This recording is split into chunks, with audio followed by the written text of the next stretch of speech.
Good morning, everybody. President Zelensky of Ukraine has visited London. It's an interesting bit of timing here because what's happening in Ukraine is that the Russian forces are about to take the key city of Bakhmut. They are surrounding it, and soon it will be in what they call a cauldron where no one will be able to get in and out. And they will go in and take the remaining areas in the city as the soldiers there, 10,000 Ukrainian soldiers apparently, will run out of supplies, they'll run out of weapons and so on. And then the remaining parts of the city will be taken and occupied. But then while Bakhmut is in a cauldron, Russia will then advance to the high ground around Bakhmut to the west of Bakhmut, and then that will give it major good positions to station their artillery, enable it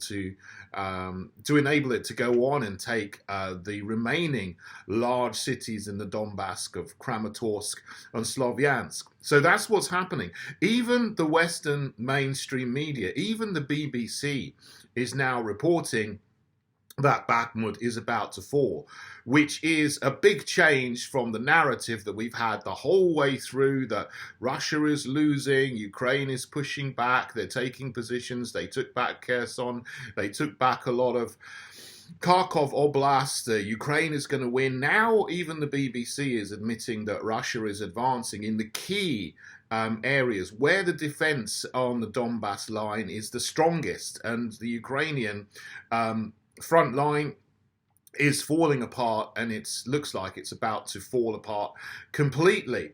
So that is the backdrop against which Zelensky has decided to visit London, and shamefully he's been welcomed in as the hero of freedom and democracy by all of the establishment, given a platform in Westminster Hall in Parliament, which is the only place big enough to have now all of the MPs plus other dignitaries and diplomats and so on. It can hold over 1,000 people in there, many more people than the House of Commons, the House of Lords on its own. So all the MPs, all the Lords, etc., they all collect together in Westminster Hall. Zelensky goes on the stage and then he makes a speech and he says, Russia is going to lose, freedom is going to win, we're going to beat tyranny, we're going to beat aggression, all of these same kind of tropes that the mainstream media and establishment and the governments of the collective West have been pumping out for the last year or so. But they forget and conveniently don't mention that actually in Ukraine itself, all of the opposition parties to Zelensky have been banned. One of the leaders of one of the opposition parties has been arrested and is still languishing in prison. All of the independent media outlets have been cancelled, and there's only state media now. You can't get any news from independent media outlets that might give a different point of view. And obviously, they don't mention the undemocratic coup in 2014, which was orchestrated by the CIA. And in particular, a key figure in that was Victoria Nuland, what's essentially the deputy foreign minister, they call her in America, the undersecretary of state, but that's what she is, the deputy foreign minister for the United States, orchestrated the coup where the democratically elected Yanukovych was ousted, and they put in place their puppet Poroshenko, so that Ukraine would pivot towards joining the EU and joining NATO, and then NATO could station troops and so on and weapons in Ukraine, train up Ukrainian soldiers, and essentially in order to poke the bear, which they've been doing for 8 years. So they don't mention any of this at all in the mainstream media or on the stage where Zelensky is speaking, or in the House of Commons or in the House of Lords. In fact, I was shocked. I mentioned this in one of my videos. I went to an event in Portcullis House, which is the building on the opposite side of the road to what people know as the Houses of Parliament, the Westminster Palace, but it's part of the Westminster Parliamentary Estate. It looks like sort of an upturned pig, but never mind, it's horrible architecture, but it's nice inside. And but in the middle of Portcullis House, in the collective area where everyone goes to sort of meet and talk to each other, there's this huge installation that says Russian war crimes, and it's got all kinds of propaganda on it. So MPs and lords, as they walk past it every day, will see this installation telling them every day, reminding them subconsciously that the line to take is that Russia is committing war crimes, and then the narrative that they have to follow is that Ukraine good, Russia bad, Britain supports Ukraine, Britain is going to give money and weapons to Ukraine, which is what Zelensky is over here to ask for. And he's continuing to put the case to get more money, more weapons, but he's sort of beginning to draw blanks because, you know, the collective West, obviously NATO, led by the United States, has given artillery, then it's given HIMARS systems, then it's given Patriot systems, and now, you know, the tanks, there was a lot of hesitation from a lot of countries about whether to give modern armoured tanks to Ukraine.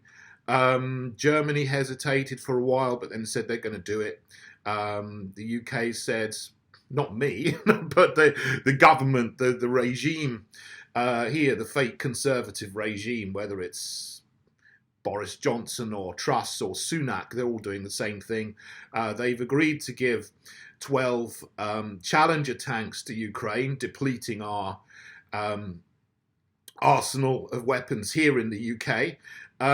Boris Johnson is almost insane. He's saying, let's give them all our weapons, let's give them all our fighter jets so we don't have any left. What we can't give Ukraine all of the stock in our arsenal, because then if anything happens, in the UK, there's not going to be anything left to defend our own country, and we have issues in the English Channel at the moment that really need a military response, because the border force really is completely hopeless at dealing with that situation. But even the military seems to be pretty hopeless, because the Royal Navy are actually doing the wrong thing and escorting military-age men to the UK. But that's a whole other issue. When it comes back to Ukraine, we should be de-escalating the situation. The thing is, and the tragedy of this is that, I have no sympathy, as I've said before, for the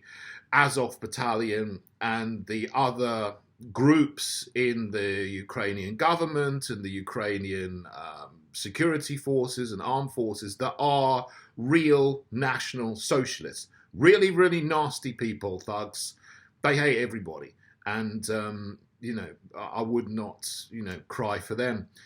But the tragedy is that you're getting young men who don't want anything to do with war. They just want to get on with their lives and be builders and doctors and artists or whatever.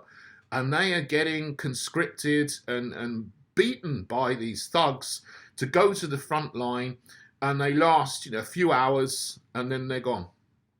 And the figures are, even admitted by Ukraine here, that I think it's over 200,000 young men have been killed, Ukrainian young men, on the front lines in this conflict, in this situation. So they're coming the worst off. Not the National Socialists, and not the Russians, not Western people. It's the poor Ukrainian conscripts. They're the ones who are getting slaughtered. And, if we really care objectively about life and stopping slaughter, stopping this going on, we will de-escalate, negotiate, end the conflict, because ordinary people in the West don't want this. It's got nothing to do with ordinary people. But it looks like the establishment, the people who are connected to the military-industrial complex, the bioweapons complexes and all these kind of things that are going on in Ukraine, and all of the the money laundering that goes on there, which is very obvious. It's even out in the open, the FTX scandal, how they were, getting money and laundering it and sending it back to American politicians. This is all going on through Ukraine. It's even, official statistics over the last 8 years have shown it's one of the most corrupt countries in the world. But it seems that people in the Western establishment are desperate to keep Ukraine as a place where they can continue doing these kinds of shady activity.